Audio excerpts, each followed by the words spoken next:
What is up, everybody? Welcome to the Fame City Podcast. Thank you so much for joining us. I am PS Rocket here with... Worth HTX, baby. Great to have you here today, Worth. Absolutely. It's great to have me here. It'd be such a weird podcast if you weren't here, if I was just talking to myself. And people do that. I can't understand that. I would never want to do my own podcast without Worth HTX here. Yes. So we got to show off the sponsor, as usual, PFK Playing for Keeps. Coming through with these wonderful energy drinks. It's a nonstop supply. Go check them at your local store. They may not come with this sticker on it, but if you see cans like this, it's brought to you by PFK. So let's get it cracking, man. 3, 2, 1. Ooh. Yeah. I dodged it. Nice and smooth. Enjoy. Cheers. Cheersies. Smooth jazz. Oh, I like that. I remember how much I liked the orange. I had that purple last time. Yeah. Yeah, you're the red. I'm not the. You're not the Red Bull guy. No. You're the PFK in the other can guy, of course. When you take a sip of this, it just brings you savor the flavor. All the juices, they just hit the spot, I guess you can say. I feel it in my loins. Down in the loins. Wow. So. Yeah. Worth. Yes. Let's get into it, baby. I'm going to go middle of the road, man. That's all I'm going to do. Middle of the road. We're talking Eternals. First of all, a little pissed off. It was called The Eternals, and now it's just called Eternals. Was there any reason for that change? Do you have any kind of synopsis why they would say, you know, The Eternals is good, Eternals is better? Any reason for that, man? Let's see. Let's get a worth deep dive. Why do you think they changed it from The Eternals to Eternals? I am going to say so we can sound unique. Okay. Good. Works for me. All right. So they wanted to sound more unique for some reason. Eternals coming out November 5th, yes. Yes. This weekend, or Friday or Saturday, it's premiering in Los Angeles. So that's going to do their big red carpet premiere. So we got to fly out. I'm sure they have us a room set up and everything, don't they? First class tickets? Last I checked, there are seats in the theater, 2 of them next to one another, and it says Fame City Podcast, PS Rocket, Worth HTX. So I'll double check. Make sure you get with our Marvel rep. Yes, and make sure he's got that ready. Call Kevin Feige. We call him our Marvel rep, but he does so many other things. He's a great guy. He's one text away. Yes. But I'm recording with my phone, so I can't prove that, but you're just going to have to take my word for it. So we've got the Eternals coming out. That's going to be November 5th. Next line of the Marvel movies, and this is a brand new origin release, which, you know, we're familiar with right now. Black Widow, even though that wasn't an origin film, but she had her solo, and then we got Shang-Chi for the first time. Yes. Which, by the way, I want to heap more praise on Shang-Chi. You know, we saw that twice. Really enjoyed that movie. Like, I'm looking forward to being able to watch it on Disney Plus. I'll probably buy the Blu-ray because I get them all anyway. But I'm really looking forward to that. You said that's coming out like late November. That's gonna come out on Disney Plus. I remember you saying that. Yeah, coming out in November, Disney Plus. Yes. We got Black Widow. I gave it a gander. Yes. That premiered on Disney Plus. You're absolutely right. Yeah. Well, now it's just like showing regular now without the premiere access. I do like when it's on Plus, and Disney Plus scrolls really nicely. Like, it's nice and smooth. So I just jumped to the parts that I like. Like, I immediately went to the post-end credit scene because that's where Hawkeye is. So I had to check out that part. So. There's literally nothing on Disney Plus but Marvel movies. Yes. That's the only time. That's the only reason why I have it. But I mean, I'm watching every movie. All the time. What's funny is Disney and when they announced that like all the Simpsons episodes were going to be on there, I watched like the 3 or 4 Simpsons episodes I really liked. They're hard to find because it's like it's hard to search keywords for them. But like I found them and then I'm like, that's pretty much done with it. Like I'm not going to sit down and have a Simpsons marathon or anything. I watch your 3 or 4 episodes and you're done. So I have mixed feelings, to say the least, and this isn't Venom level mixed feelings, okay? Because I mean, I would say mixed feelings, but I'm leaving myself the option and to be open that this is going to be a well-made, competent, enjoyable film. I didn't have that with Venom 2. I was hoping it'd be mediocre, and then my expectations were dropped way lower. Check out our other video on that. One of my favorite videos we've ever posted, actually. I really like our Venom review. I think it dragged on a little long. It's like a 20-minute bashing of it, but I think we covered everything that we could have, even though we both said we left out the Scream Lady. Well, you know what? They took a lot of our time, so it's only right that we took a fraction of theirs. Exactly. Yeah. So Eternals is going to be coming out and brand new, and we have basically here are some of my red flags with this. I'm not saying this is going to be a disaster. I'm not saying that this is going to be the crippling part, but there's a few concerning things. So we have a brand new property, and I'm gonna reference Shang-Chi a lot because it's in the same vein. It's a new character, new property. They're trying out new things. The problem is with Eternals, with Shang-Chi, we had one character. We had Shang-Chi and then a couple of his supporting characters. All had solid backstories. Well done, well acted. We're good. My issue with Eternals, we have 10 brand new characters. Literally double the Avengers to a degree, but we have basically 10 brand new characters that we're going to have to learn, have to understand, learn the names, learn the powers. I tell you what. That's daunting. I tell you what. You told me before that their names were a little bit difficult, and Marvel made a post on Instagram where they had each picture of the characters and their names, and some of the names are just one names, but the way the types of letters that were used, dude, I had difficulty pronouncing these names. I still have a difficulty announcing some of them. So Navargo and all kind of weird shit. So Circe is the first one, and I don't want to go through each one of these, but I'm saying so. You've got names that I think the easier ones that come off the tongue a little easier, those ones are going to be the main characters that we're going to follow. I don't believe for a second we're going to be in-depth following 10 characters. So we don't have a Jeff. Yes, there's no Jeff. Hold on, let me check. Hold on. No, I do not see a Jeff listed here, so sorry. Yeah, I wish there was a Jeff and a Steve and a Tom, and then we're good. Apparently each one of these Eternals has their own ability, has their own superpower. They each have their own backgrounds. One of these, the one that's the little one, I think it's Sprite or Spirit. I want to say Sprite. I don't know how you say it. They'll say it somewhere in the movie.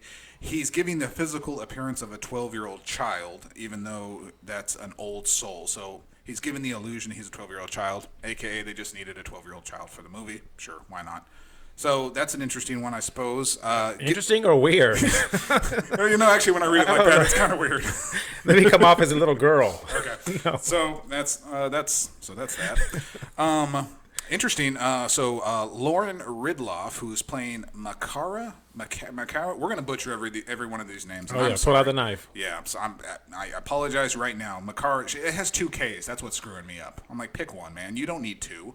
It's an Eternal who possesses the power of super speed. The character is the first deaf superhero in the MCU. Okay, a little bothered by this.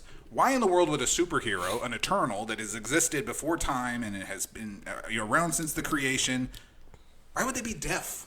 Does that make any sense to you? Like, why would they have a handicap? That's so weird. Why is that a thing? They have to meet certain people's feelings, emotions, if you will. Yeah. You know what I mean? It's one of those. Okay, so it's one of those where they're checking every single box. So they have 10 characters, and they're going to make them as different as possible. Oh yeah. So I will say, in that sense, it's going to be a little easier to follow because it will be 10 completely different characters. But we've got a deaf character. We've got a gay character. Apparently, I don't know how to say his name either. Fastos. I don't know how to say his name, man. Oh, goodness. He's Pakistani American, okay? Yeah. That's from his bio. So he's going to be representing... Kango becomes a popular Bollywood star to blend into Earth. Okay, so he's a Bollywood star, so they're kind of slipping him in there. He's the wisecracking one. Okay, so I'm making this prediction. Kingo, that's his name. Or Kango. Again, butchering names, sorry. But Kingo, he's going to be the comic relief. I'm calling that right now. He's going to be the funny guy in the movie. Good. I think they need one, and that's perfect. Yeah. So, I'm not going to go through everybody else, but so here's one thing so this is my second red flag. So I said first red flag, we have 10 characters, all completely different, all different names, and we got to try to follow them. And I said there's no way this movie is going to follow 10 characters. I'd be shocked if they did that.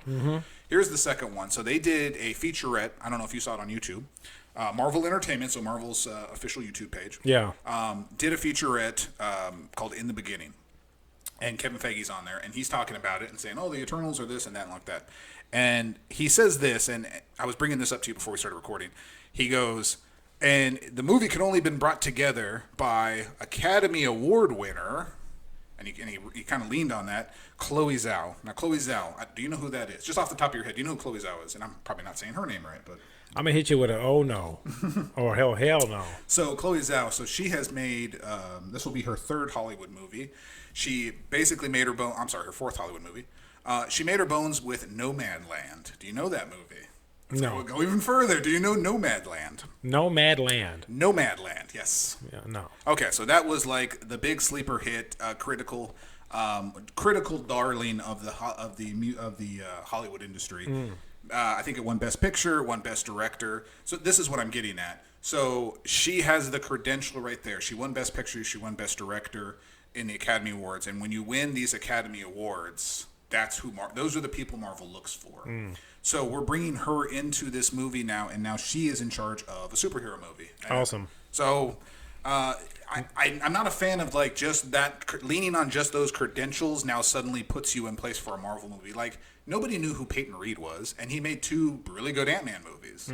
I don't like when that gets brought up on a pedestal when it's like, they win the Academy Award. They did the same thing with Brie Larson.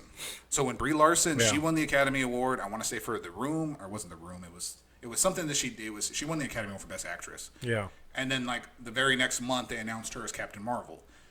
And I don't, without going into too depth how I feel about her, but that's just kind of how it works. Like these people win these awards, and then they get these big Marvel movie contracts and Marvel things like that. And I don't know if that's the best way to go about that. I mean, the guy who played Shang-Chi, I've never seen him in nothing before. I ain't seen him in anywhere. Yeah, he had a pretty deep library. So he was in a lot of movies. American movies? Yeah, so it was mostly American. And then, My Asian Vacation, or what was that movie? Crazy Asians? The Stinking Rich Asians, Filthy Rich Asians. Yeah. Is it something Damn, like that? I was wrong on all. I think it was that. I don't know. Counts. 2 red flags to start with Eternals, just mine. These are PS Rockets red flags with this movie.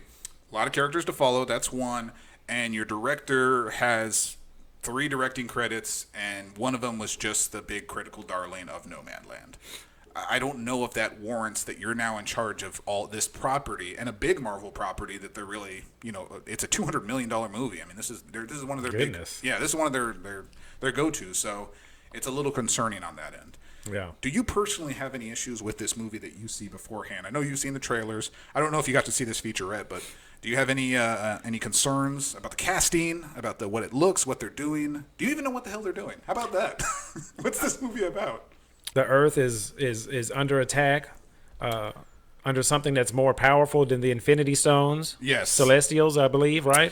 Yes, and there's a little, and they showed it in this featurette, and it was a little tease of a really big haunting figure that looks exactly like Galactus. Actually holding Earth or something, yes, right? It's given that impression, and you'll show the screenshot of it, but yeah, it's like the Galactus. He has the head. It's real recognizable. And actually, when I saw Galactus on the screen, my first impression was... That's the first... Sorry, I was looking for a place to stick that. All right. There's been rumors for many years now that Galactus is going to be the next big baddie outside of Thanos. So if he's brought in this movie, then okay, I'm all for it. I think wherever he can fit. I'm just hoping it's not awkwardly placed. I'm hoping I'm also hoping that if it is Galactus, then it needs to be legit Galactus. Not like they did us in WandaVision, where it was Quicksilver and from the X-Men movie, and it turned out to be some guy named Boner. I didn't like that at all. I'm sorry. I never really brought that up when we talked about WandaVision. I didn't like where that went. That actually kind of pissed me off. Yeah. So my overall impressions right now is I'm very cautious of this movie, which is I don't know. Maybe you feel differently, but I'm cautious of this movie.